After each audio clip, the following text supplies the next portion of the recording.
Income per bulan lo berapa sih?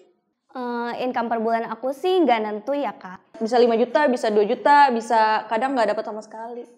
Kalau ngomongin income per bulan ya, semenjak pandemi ini udah sangat reda ya, udah 2 digit lagi lah sekarang.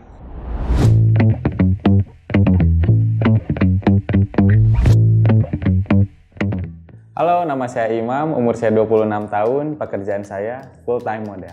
Hai, kenalin aku Nargis, umur aku 24 tahun, pekerjaan aku freelancer.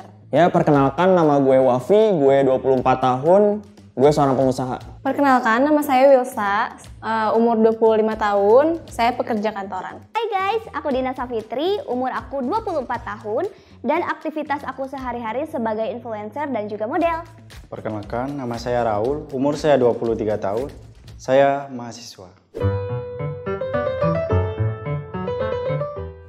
Income per bulan aku sih nggak nentu ya kak. Tergantung job sih sebenarnya kalau soal income. Kadang bisa Di range 7 sampai 8 sih. Per minggu tuh biasanya 200.000 kadang. Kisaran 2 sampai 3 mungkin. Nyampe lah 2 digit. Kalau ngomongin income per bulan ya, semenjak pandemi ini udah sangat reda ya, udah 2 digit lagi lah sekarang. bisa 5 juta, bisa 2 juta, bisa kadang nggak dapat sama sekali. Jadi kadang besar, kadang kecil. Jadi tergantung kebutuhan aku per bulan aja sih. Jadi kadang 10 kali atau di bawah 10 kali, bahkan lebih dari 10 kali. Belanja 3 sampai 4 kali ya. Sebulan sekali sih bayar pay later. Kalau sekali check out ya paling 2 sampai 5 sih. Kalau check out online shop gitu 10 kali. Belanja yang pasti buat kebutuhan fashion, kayak beli outer, baju. Kalau belanja, gue kalau shopping ngomongin pakaian ya, itu gue jarang sih, paling sebulan 1 sampai 2 kali sih. Tapi kalau makanan hampir tiap hari. Kalau belanja 3 kali, kadang 2 kali.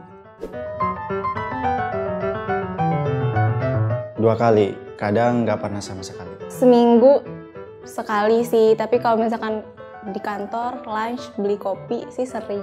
Kalau itu sih kayaknya aku sering banget sih ya kak. Soalnya karena aku model juga, jadi aku sering foto di kafe, otomatis aku nongkrong juga dong. Seminggu 1 sampai 2 kali ya, itu tergantung, itu kalau sama teman-teman. Tapi kalau misalkan gue ketemu vendor atau partner bisnis gue ya bisa 5 sampai 10 kali sih. Seminggu sering sih, kayaknya bisa 3 kali. Soalnya kan kalau freelancer kadang kan kita kerjanya nggak nentu kan di mana aja gitu. Jadi seringnya di coffee shop. 2 sampai 3 itu pun ketemu ya sesuai kayak misal ada pekerjaan atau ada meeting atau apa. Nggak sengaja kayak, tuh pengen ngopi, nggak juga sih.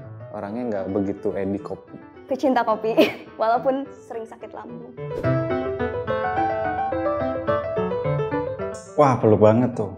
Harus banget kak, karena kalau nggak dipenuhi nanti kebayang-bayang terus. Kalau menuin BM tergantung nih, kalau barangnya itu emang mahal, nggak harus sih. Tapi kalau misalkan BM-nya makanan, wah itu udah susah sih, gue pasti langsung pesan ojol sih. Harus. Kalau misalnya lagi BM terus nggak keturutan, malah beli yang lain, tapi tetap nanti di kemudian hari harus beli BM itu lagi, jadi kayak dua barang yang dibeli gitu. BM-nya misalkan pengen liburan atau lagi pengen makan sesuatu gitu. Kalau menurut aku nggak juga sih, kayak kalau misalkan nggak terpenuhi gitu BM-nya, ya udah nggak maksa juga. Kalau misalkan memang bisa, ya oke, kalau nggak juga nggak maksa juga. Untuk di umur sekarang sih kayaknya enggak deh. Soalnya kan kalau misalnya kita menuin BM kita terus tuh yang ada boncos juga ngasih uangnya habis. Biasanya kalau BM itu pengen makanan-makanan yang fancy-fancy gitu sih. Harus diturutin karena kalau misalkan beli yang lebih murah, ujung-ujungnya bakal harus beli yang di BM itu. Jadi daripada 2 kali, lebih baik harus diturutin. Healing tuh kayak kita liburan ya. Menghilangkan penat sih dari stresnya keseharian. Healing, refresh kali ya, lebih ke refresh, kayak bosen sehari-hari ngelakuin aktivitas yang sama. Mungkin healing bisa jadi salah satu solusi buat refresh otak. Kalau healing sebenarnya dari kata healing itu kan dari kata ini ya, penyembuhan gitu kan. Sebenarnya ada 2 versi nih gitu. Kalau healing yang pertama itu ya emang lu punya mental issues gitu ya, dimana lu harus healed by professional gitu. Tapi kan kalau misalnya zaman sekarang kan healing diartinya kayak vacation, staycation lah segala macam. Tapi kayaknya menurut aku enggak deh. Biasanya sih refreshing ke pantai gitu dan mencoba kuliner yang baru-baru. Ke tempat yang seger-seger gitu, kayak misalkan ke puncak atau ke pantai. Pergi berlibur banget sih gue orangnya gitu. Sama paling gue me time di rumah nonton film tuh menurut gue udah healing sih.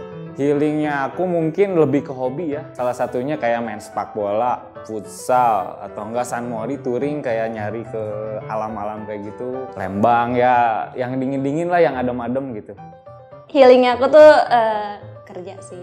Soalnya kalau misalnya kita staycation atau jalan-jalan itu kan ngabisin duit. Jadi mendingan kerja aja nggak sih biar menghasilkan uang gitu. Self reward aku tuh simple dan nggak ngeluarin duit. Tidur aja seharian udah full di kamar, pakai AC full udah. Ya beli sesuatu yang emang dipingin, kayak misal contoh pingin sepatu yang bagus gitu. Tujuannya biar lebih semangat lagi ke depannya. Gak ribet-ribet sih, cukup makan seblak aja. Karena kan dulu pas masa sekolah gitu kan, gue belum bisa beli sesuatu yang gue pengen pakai uang gue sendiri gitu. Nah, self reward gue ketika gue udah bisa financial independent, ya beli barang yang dulu nggak bisa gue beli gitu sih. Ya membahagiakan diri sendiri Kak, kayak misalkan shopping ataupun jalan-jalan kayak gitu. Karena harus bangga pada diri sendiri gitu. Assalamualaikum warahmatullahi wabarakatuh. Sahabat syariah yang dicintai Allah. Kadang di antara kita sering mengedepankan yang namanya healing, tapi jadi pusing.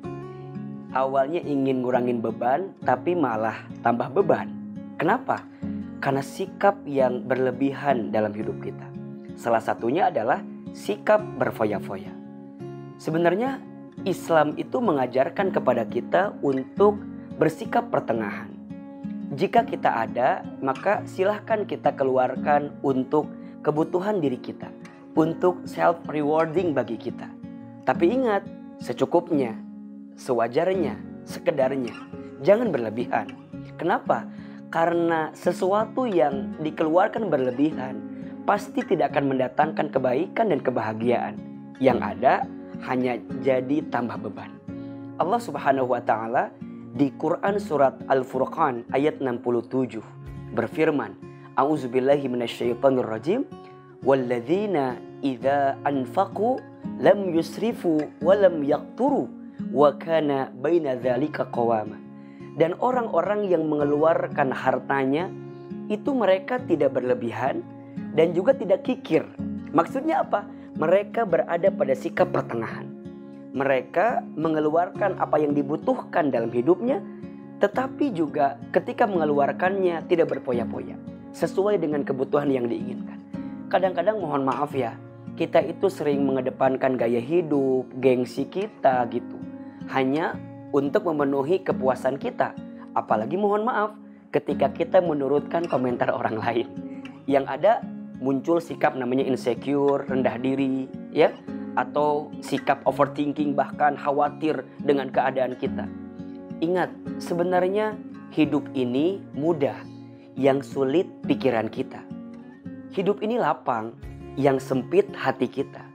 Hidup ini murah, yang mahal gengsi atau gaya hidup kita. Maka belajarlah untuk bersikap pertengahan. Syukuri apa yang ada, jangan mencari apa yang tidak ada. Jangan silau dengan kebahagiaan, jangan galau dengan kesedihan. So, jangan insecure, perbanyak bersyukur. Karena hati yang dihiasi dengan kelapangan akan mengantarkan kebaikan dan kebahagiaan. Jangan berfoya-foya, tapi juga jangan pelit dalam kehidupan. Coba bersikap pertengahan. Percayalah, tidak ada yang kurang yang Allah berikan kepada kita. Yang kurang siapa? Bukan Allah. Yang kurang hanya sikap kita saja. Kita kurang apa? Dikasih nikmat kurang syukur, dikasih ujian kurang sabar, ketika beramal kurang ikhlas, ketika ada takdir kurang ridho. Kalau dikumpulin mohon maaf kurang aja. Nauzubillahimindzalik.